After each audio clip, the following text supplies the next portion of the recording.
Hey guys, it's Dr. Hansen. Listen, let's go through your Tanita results. A couple things about this. This is an extremely precise body composition analysis. There's really only one way to be more precise, and that'd be with a whole underwater deal.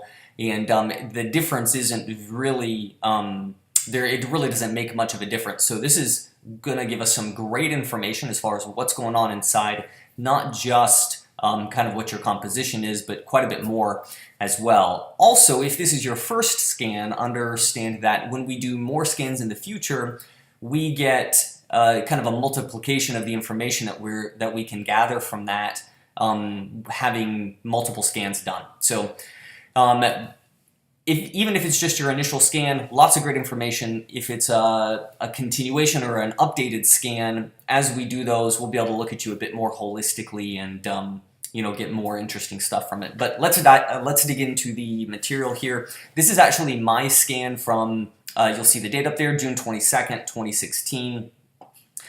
This top box just has kind of standard information for you. So we put in a body type, gender, age, height, and we calculate in the weight of clothing as well. Once we get into the results here, there's a number of things. So a lot of this is just kind of doing math for you, right? So weight, it's a scale, it tells you how much you're weighing. So me, about 158 pounds. Fat percentage, very straightforward. I'm at 5.7%. That's actually pretty low.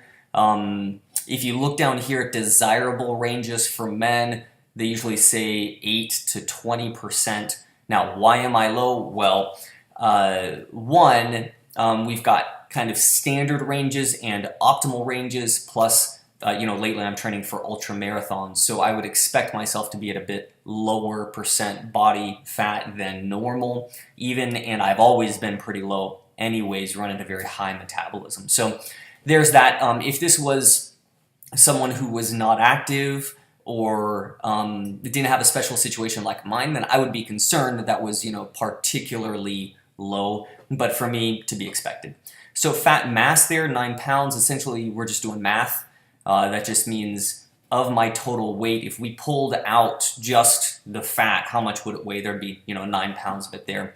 Free fat muscle or free fat mass, that's just everything else. So if we pulled all the fat out, how much would be left? And there's 148 pounds. Muscle mass, same thing. If we pull all the muscles, anything that counts as a muscle, how much does it weigh? 141 pounds. Not too much to talk about there, just again doing the math.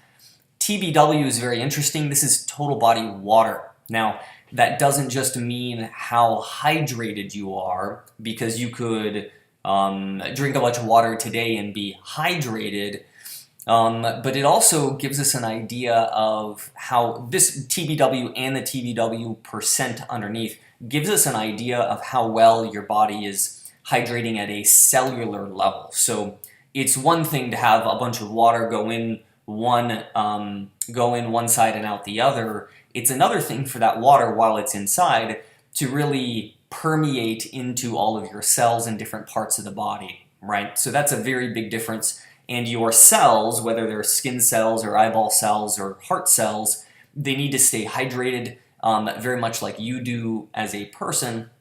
And so we're very much concerned with these numbers here. So total body water, 102 pounds. TBW percentage for a male should be between 50 and 65%. So I'm right there at the top, which is great. For women, let's see, we'd like that to be 45 to 60%, so 5% less or so. I, of course, want everybody to be in optimal ranges, so right up there towards the top of that, 60 to 65%. If it's lower, or especially if it's below just a standard range, that's a very good idea that we've got things are really gunked up from a physiologic standpoint. One, there's potentially chronic dehydration. Two, there's cellular dysfunction or damage that is deteriorating things overall. And so understand, the longer amount of time that you spend without good perforation or hydration of your cells, the more likely you are to develop chronic degenerative illness. So bone mass, I'm at 7.4 pounds. This is really based off of weight. So I'll just kind of run through the numbers real quick. Bone mass for women less than 100 pounds, about 4.3 pounds of bone mass. Bone mass for women weighing between 110 and 165 would be 5.3 pounds you're looking for. And if you're a woman and you weigh over 165, 6.5 pounds of bone mass is what we're looking for. For men, under 143 pounds, 5.9 pounds of bone mass is good. I'm weighed in at 158, so 143 to 209, 7.3 pounds is great, and I'm right there on it, 7.4. For men over 209 pounds, you want that bone mass at about 8.1 pounds. Now, a couple things to understand here. There's a number of physiologic processes that are going to lower your bone mass. Acidity, poor nutrition over time, certain medications do it. Also, if you're low in minerals or you're not getting enough minerals in, that sort of stuff, low vitamin D will do it. There's a variety of things. So if that's low, then we can take that into consideration as we're looking at your whole situation.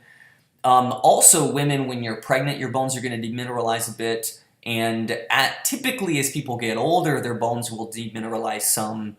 This is of particular consequence, for example, if you have heavy metal toxicity. Lead, for example, will kind of accumulate or get stored, packed away in the bones. And we talk about this quite a bit when we're looking at endocrine disruption, thyroid problems, etc. As you get older and those bones demineralize, or women when you're pregnant, that's a natural process, but if you're also toxic with heavy metals, and then as that happens, it's kind of a ticking time bomb. It's a time release situation where as you get older, maybe nothing's really changed, but now that toxicity, that heavy metal is coming out of the bones as they demineralize and intoxicating the body and causing problems. So that's something, one scenario, for example, where somebody, they're getting older, now they're 50, 60, 65, 70 years old, and things are really going downhill. Metals, again, endocrine disruptors, so they'll throw off the thyroid, the adrenal glands, hormones. They're also very neurotoxic, so things like dementia, Alzheimer's, etc., that seem to come out of nowhere, that can play a big role. So lots of information we can get out of the bone mass, but also very good as we do updated scans to kind of track it and monitor from there. When I was about 22 years old, I had my bone mass scanned and it was extremely low. I don't remember the exact number, but it's not this isn't like a permanent thing here. So that bone mass can change dramatically. Of course, I was extremely low. I was able to get that, resolved, obviously. Moving right along, BMR, that's your basal metabolic rate. That is if you are just sitting there. So we take you and you just lay there all day long. How many calories, how much energy does your body spend keeping your heart beating and your lungs breathing and your brain thinking for you?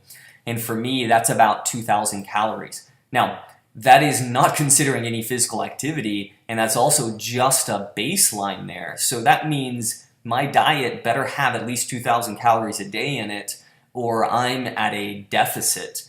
And just like if you got a pay decrease at work, if you're at a deficit, you're going to cut spending to compensate for that. So most people don't want to cut spending when it comes to physiologic processes, energy, etc. But if you are lower than that, for me, if I'm lower than that 2,000 calories, then my body's going to have to cut spending, which means I'm not going to be as active, etc. I'm going to have physiologic consequences to that.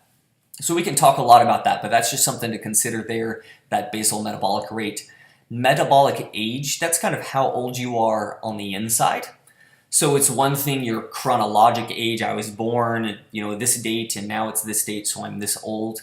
Metabolic age is how your timeline is going on the inside. Obviously, you want that to be as young as possible. Maybe you're 60 years old, but if you're 40 years old on the inside, that's a big one. That means you're doing, something right. So the lowest that metabolic age will register as is 12. The highest would be 90. So you'll be somewhere in between there. Of course, the lower the better. If your metabolic age, so mine's 17, right? So lower than my actual age, that's very good. If it was higher, if I'm 32 and my metabolic age is 45, something is absolutely wrong there. My body is aging rather quickly, and that's something that we want to get turned around quick. Again, that's not permanent. That can absolutely change. Visceral fat rating, that's how much fat of your overall fat is in your abdominal cavity. That central fat is particularly disconcerting. That's a bad place to have it. A lot of health implications there, or sickness implications there. So we want that visceral fat rating to be as low as possible.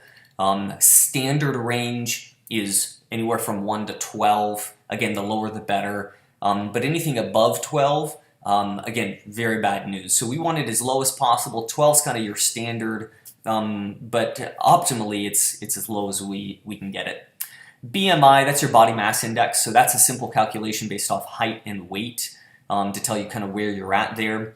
There's a body mass index chart. You can find those on the internet, and we'll send one over to you with the written information to go through all this.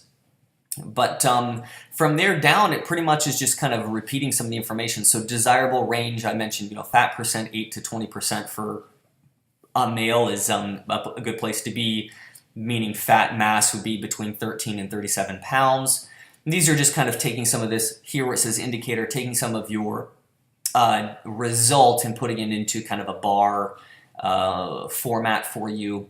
So fat percent, body mass index, visceral fat rating, muscle mass. Visceral fat rating, there's that 13 cutoff for you. Muscle mass, basal metabolic rate, that would be so low, high, just kind of how if your basal metabolic rate is, your resting metabolism, is it high, is it low, etc. Physique rating, it'll give you kind of just based off your numbers there.